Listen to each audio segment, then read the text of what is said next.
I now give the floor to the distinguished representative of Sri Lanka.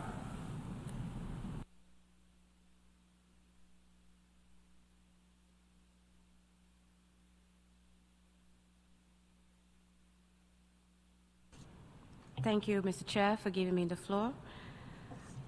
It is a privilege to address this Assembly on a matter of critical importance to Sri Lanka, and we thank the President of the General Assembly for convening this high-level meeting. Chair, as a middle-income country, Sri Lanka faces significant economic constraints and structural barriers that hinder our progress and our path to achieving the Sustainable Development Goals.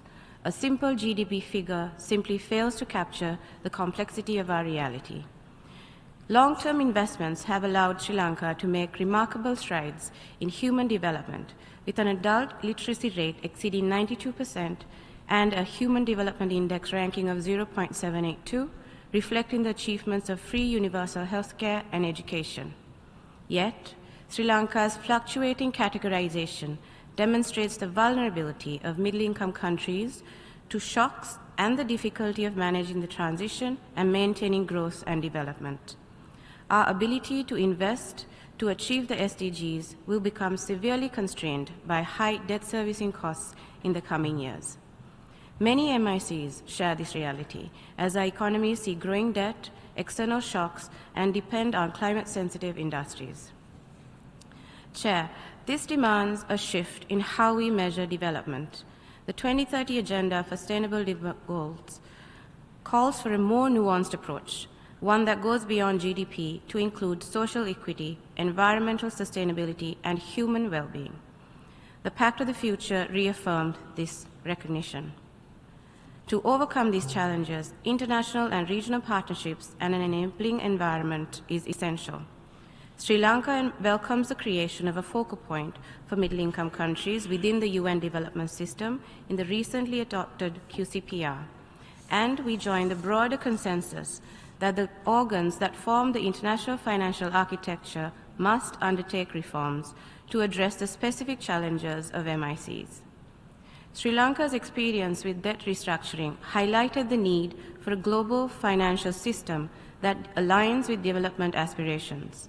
Debt relief mechanisms must be strengthened to ensure that vulnerable economies can meet their obligations while sustaining growth.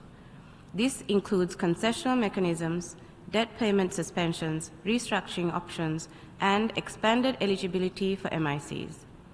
We also emphasize the importance of development assistance that is accompanied by access to technical cooperation, particularly in climate adaptation, digital transformation, infrastructure development, and social protection. In line with the Paris Declaration of 2005, we reiterate the need to place national strategies and ownership at the center of all efforts. In this, Sri Lanka welcomes the work being undertaken by all member states to finalize an action-oriented, ambitious outcome document at FFD4 that we hope will charter a course to address structural barriers. Chair, as the ASG for Economic Development noted in this speech this morning, our challenges are significant, but they are not insurmountable.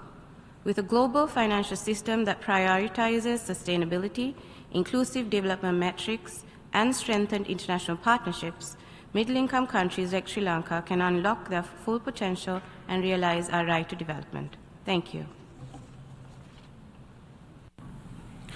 I thank the distinguished representative of Sri Lanka.